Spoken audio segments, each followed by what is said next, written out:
tous, merci de nous rejoindre en direct du Sénat pour cette émission qui suit la séance des questions d'actualité au gouvernement. Si vous avez suivi cette séance cet après-midi au Sénat, eh bien, vous avez pu voir des interventions très diverses, à la fois sur la situation en Ukraine, mais également sur la reprise ou non de la croissance économique en France. Deux questions aussi sur les intermittents du spectacle. Sur tous ces termes, on va y revenir dans quelques instants avec nos invités. Le premier d'entre eux, ce sera Jean-Pierre Raffarin, l'ancien Premier ministre.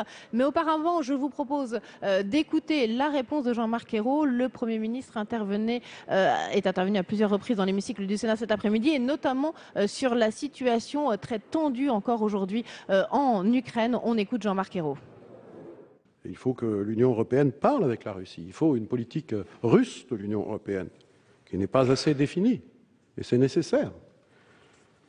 Et puis en même temps, il faut être respectueux et garant de la souveraineté de l'Ukraine et respectueux des choix du peuple ukrainien qui aspire à la liberté et à la démocratie. Voilà le cadre de notre action. Voilà l'urgence aussi. Voilà la nécessité d'agir, et la France y travaille, mais la France n'est pas seule, elle le fait avec ses partenaires européens.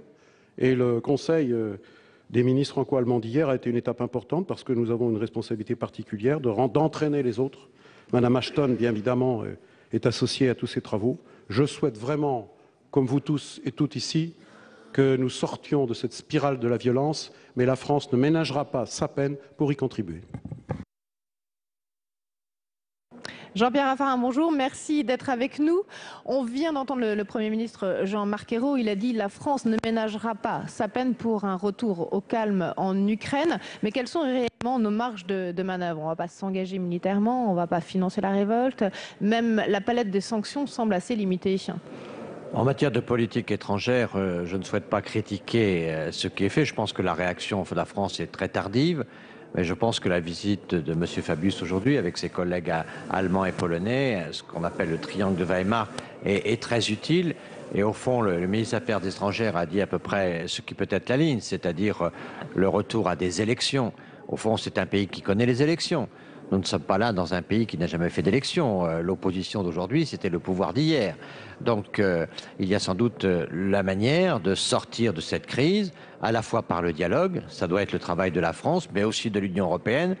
Démarche trop tardive, mais il est très important de la mener, et puis essayer de convaincre les uns les autres que c'est au peuple ukrainien de choisir son avenir. Démarche trop tardive, vous le dites, et les sanctions du coup doivent arriver assez rapidement. On a entendu hier Angela Merkel et François Hollande, ils ont quand même été assez évasifs sur ces sanctions, sur leurs modalités, sur le calendrier éventuel d'application.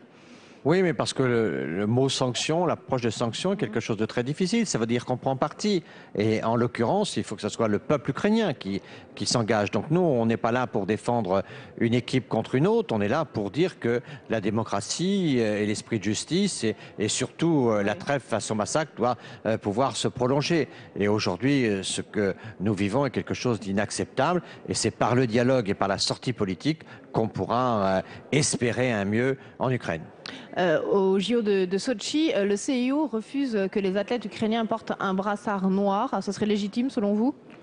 On n'a pas à donner nos règles à des organisations internationales, mais enfin, je pense que c'est clair que après ces situations et tous ces meurtres et toute cette situation de deuil, il serait aussi sensible de pouvoir permettre ce type d'expression. Donc moi personnellement, je trouve que les athlètes ukrainiens ont raison de montrer qu'ils sont sensibles à ce qui touche leur pays et leur peuple. Sur la situation économique de la France, le Premier ministre a répondu à une question dans l'hémicycle au Sénat cet après-midi.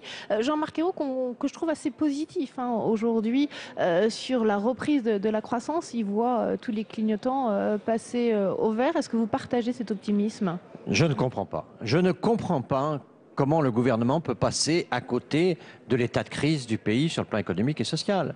Le nombre de PME dans nos départements aujourd'hui qui sont obligés d'aller au tribunal de commerce parce qu'il y a 300 000 euros, 400 000 euros d'impayés aujourd'hui. Partout où nous voyons des entreprises en difficulté, on sent que la crise est là et on nous dit que ça va mieux. Mais je crois qu'il y a un vrai déphasage. Un petit frémissant? Non, il y a des indicateurs macroéconomiques, mais sur le terrain, dans l'économie réelle aujourd'hui, ce qu'on voit, c'est que ce qui nous est annoncé, c'est 60 000 faillites pour l'année 2014. C'est-à-dire qu'on est face à vraiment quelque chose qui est d'une extrême gravité. Et face à cela, le gouvernement tergiverse. Voilà maintenant près de 2 mois que le président de la République a dit il faut faire une politique de l'offre, une politique de l'entreprise, des allègements de charges, et depuis 2 mois, tout le monde tergiverse et rien ne se fait. Il y a urgence. Un calendrier qui est mis en place autour oui, de ce mais le pacte de calendrier, c'est pas une responsabilité. mesure. Il y a urgence. Et ce que nous entendons aujourd'hui, ce sont des SOS d'alarme de la part des entreprises.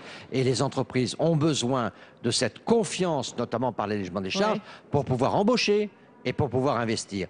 Et on n'a pas le sentiment aujourd'hui que le gouvernement est conscient de l'état des entreprises françaises aujourd'hui. Mais il n'y a pas que le gouvernement qui tergiverse. Jean-Pierre Raffarin, Pierre Gattaz à la tête du MEDEF aussi.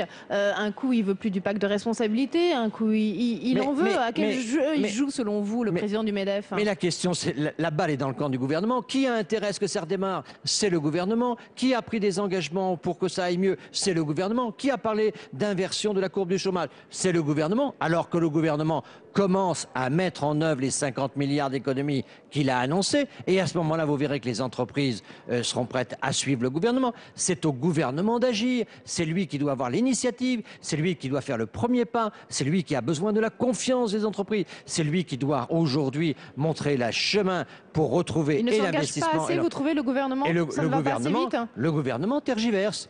Et aujourd'hui, on peut se poser la question, est-ce que le gouvernement applique la politique du président? Ou est-ce que le gouvernement complique l'action du président? Moi, je pense très clairement qu'il y a une question qui est posée dans le pays aujourd'hui. Est-ce que le gouvernement met en œuvre la position et la politique du président? Et c'est la question fondamentale, parce que dans la Ve République, le gouvernement, il est là pour exécuter ce que a souhaité le président. Peut-être que le gouvernement et François Hollande aussi attendent les élections, de laisser passer les élections municipales. Mais régulièrement, plus on attend, plus c'est le chômage qui augmente et plus c'est des entreprises qui perdent leur propre existence et qui font de plus en plus de chômeurs. Et donc, on ne peut pas aujourd'hui attendre. Il y a urgence. Je le dis vraiment avec gravité. Je reviens d'une tournée sur le terrain. La situation de nos PME est aujourd'hui une situation d'alerte maximum. Jean-Pierre Raffarin, très rapidement, pour finir, est-ce que vous partagez l'optimisme de Jean-François Copé sur les élections municipales? Il est clair que les indications que nous avons sont meilleures, un tassement du Front National et une très forte abstention de l'électorat socialiste. Les électeurs socialistes, ceux qui ont voté pour François Hollande, sont profondément déçus. Ils ne votent pas à droite naturellement, mais je pense qu'ils vont rester à la maison. Merci beaucoup Jean-Pierre Raffarin d'être venu sur notre plateau cet après-midi. On va maintenant écouter un autre extrait de ces questions d'actualité au Sénat. Toujours Jean-Marc Ayrault, le Premier ministre, qui répondait à une question sur les résultats en termes d'économie et d'emploi. Jean-Marc Ayrault qui a livré dans l'hémicycle du Sénat un certain optimiste vis-à-vis de cette conjoncture économique. On l'écoute. En effet, les choses vont dans la bonne direction. N'attendez pas de moi de l'autosatisfaction, que tout serait réglé, qu'il n'y aurait plus rien à faire. Je dis au contraire, parce que les chiffres de la croissance au dernier trimestre sont meilleurs que prévu, quasiment au niveau de l'Allemagne, et en tout cas nettement au-dessus de la moyenne européenne qui est négative, et que les perspectives de croissance sont bonnes et meilleures pour 2014, après, je le rappelle, la plus grande crise que l'Europe ait connue depuis les années 30. Après 5 années en moyenne de croissance zéro, avec une augmentation du chômage de masse, des destructions d'entreprises, des régions en souffrance, les choses vont dans la bonne direction. La France redémarre en effet. Alors, est-ce que l'économie française redémarre? On en discute tout de suite avec nos deux invités. François Marc, rapporteur général du budget au Sénat. C'est vous qui interpelliez sur ce sujet le Premier ministre cet après-midi au Sénat. Et puis Pierre Laurent, merci d'être avec nous aussi sur ce plateau. Tous les deux déjà en réaction au Premier ministre. Est-ce que ça redémarre vraiment en France? François Marc. Je crois qu'il y a des signaux et moi j'ai questionné le Premier ministre pour Mais vérifier. précisément, c'est quoi ces petits signes Eh bien, de les reprise? signaux, c'est que au niveau de la croissance, nous avons aujourd'hui un chiffre qui est très proche de la croissance allemande.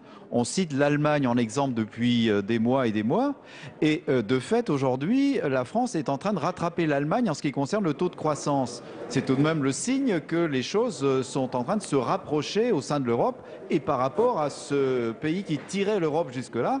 Et nous avons un taux de croissance pour l'année 2013 qui est de 0,3. L'Allemagne, c'est 0,4. Donc on est dans des choses très proches. Donc ma question au Premier ministre, c'était de savoir si ça annonçait des résultats plus satisfaisants qu'anticipés pour 2014 et les années qui suivent et pour la trajectoire de la France. Et son sentiment, c'est qu'effectivement, on est en train de retrouver un rythme de croissance plus satisfaisant. Et donc pour l'emploi, on peut avoir quelques espoirs d'une stabilisation et au-delà d'une reprise de l'embauche en France. Pierre-Laurent, vous partagez cet optimisme ou est-ce que c'est un peu de la méthode Coué? Non, malheureusement, je ne le partage pas. Pas parce que j'ai envie de critiquer le gouvernement, mais parce que je pense que ces résultats, les chiffres dont parle François Marc sont très minimes, très fragiles. La référence au modèle allemand ne fonctionne pas parce que l'Allemagne est tirée par un niveau d'exportation absolument extrêmement élevé et qui se fait au détriment, ces exportations, de tous ses partenaires européens. Donc ça n'est pas en entrant dans cette concurrence-là que nous pourrons nous en sortir. Donc vous partagez la position de Jean-Pierre Raffarin qui nous disait il y a quelques minutes sur ce plateau que le gouvernement était déphasé par rapport à la réalité du pays? Non, je partage en général assez peu le diagnostic de Jean-Pierre Raffarin sur la situation économique et sociale. Donc ma critique à moi, elle est différente. C'est que je crois qu'on ne mobilise pas assez les ressources, par exemple les ressources bancaires et financières, pour venir en aide au système industriel en difficulté. J'étais encore hier en Isère dans une entreprise de la plateforme chimique de Pont-de-Claix qui est face à des difficultés importantes. Eh bien, il ne trouve pas d'interlocuteur. Le commissaire au redressement productif n'a pas l'air d'un grand secours. Les banques ne sont pas au rendez-vous. Et je crois qu'on ne soutient pas assez fortement nos filières industrielles et que c'est autour de ça qu'il faudrait mobiliser davantage de moyens. Et puis on en est toujours à chercher, il y a la réalité du budget aussi, François Marc, et les 50 milliards d'économies à trouver. Bernard Cazeneuve poursuit ses consultations. Ça va être l'autre difficulté importante pour le gouvernement. C'est une exigence première que de redresser les finances publiques et je pense que toute l'économie espère que la sphère budgétaire va trouver son équilibre et donc c'est effectivement un souci du moment que de redresser les finances publiques qui étaient dans un état assez pitoyable. Donc il y a à financer ça par des économies sur les dépenses. Il faut trouver les 50 milliards sur 3 ans et aujourd'hui un certain nombre de réunions de travail y sont consacrées. J'étais ce matin à Bercy pour une réflexion autour de ces sujets et nous sommes tous mobilisés pour essayer de trouver la meilleure équation pour que nos finances publiques soient assainies parce qu'une condition nécessaire pour que la croissance reparte, c'est que les finances publiques fonctionnent dans de bonnes conditions. Et c'est vrai qu'aujourd'hui il y a des signaux sur l'emploi aussi, l'emploi industriel repart un peu, l'investissement repart, la consommation, il y a des chiffres qui sont annonciateurs de meilleures performances, donc il y a un certain nombre de signaux positif. Je ne veux pas dire que tout va bien, que tout est rose,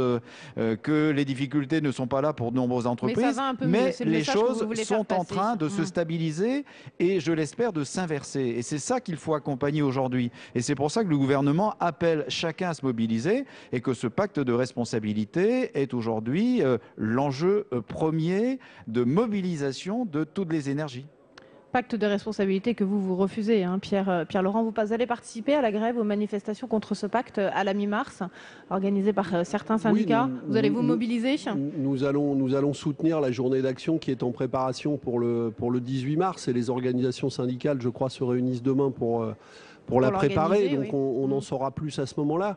Mais nous serons en soutien de ces mobilisations parce que nous voyons bien que les contreparties dont on nous parle depuis le début, eh bien, elles ne vont pas venir. Et Pierre Gattaz, d'une certaine manière, est très clair sur le sujet. Même quand il arbore son petit badge 1 million d'emplois, 1 million d'emplois, c'est ce que de toute façon on crée comme emploi dans les conditions actuelles sur 5 ans. Donc c'est pas ça l'effort de création d'emplois dont on a besoin.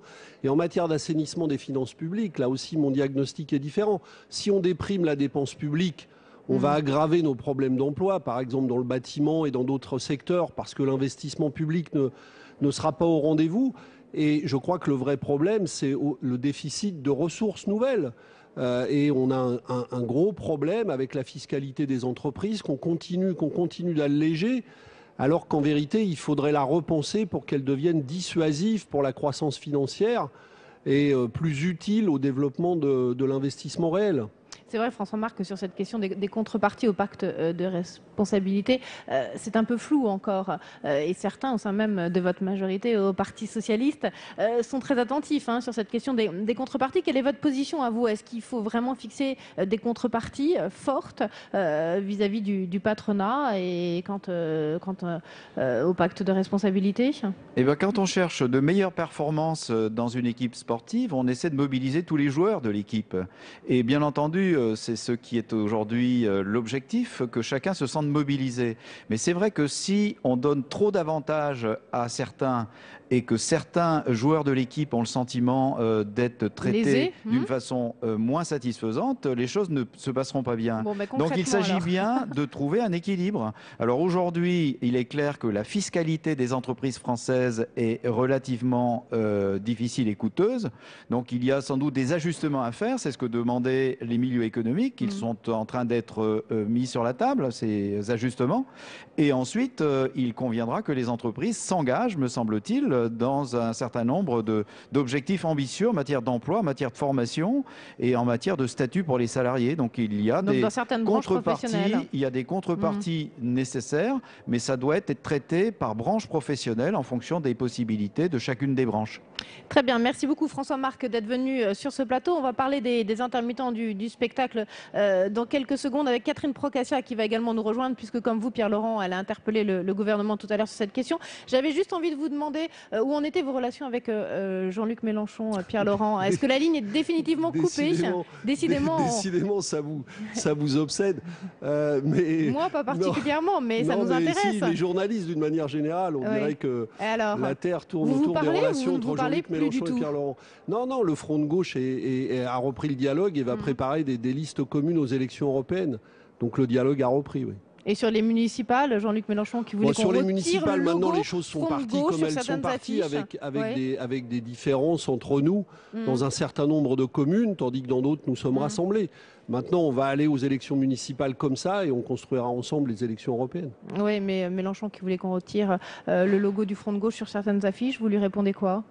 Mais il y a une réponse, je crois, qui a été apportée hier soir par mes camarades parisiens sur cette question. Et puis ensuite, on en restera là et on va aller aux élections municipales très tranquillement comme on a commencé à le faire. Et le front reprendra pour les européennes, c'est ce que vous nous dites. Sur le dossier des intermittents, Catherine Procaccia, bonjour, merci de nous avoir rejoints. Vous avez tous les deux interpellé le gouvernement. Pas tout à fait en disant la même chose. Pas tout à fait en disant la même chose et on va le comprendre tout de suite quand vous allez vous exprimer. Le MEDEF, c'est vrai, a pris une position assez radicale vers la suppression de ce régime. Est-ce que c'est une position que vous partagez, vous, à l'UMP, Catherine Procaccia? Je ne sais pas quelle est la position de l'UMP. Je dis que je suis intervenue à titre personnel et je ne demandais pas la suppression du régime. J'ai simplement été choquée par les déclarations d'un côté comme de l'autre, comme je l'ai dit. À la fois, c'est on supprime tout ou on ne touche à rien.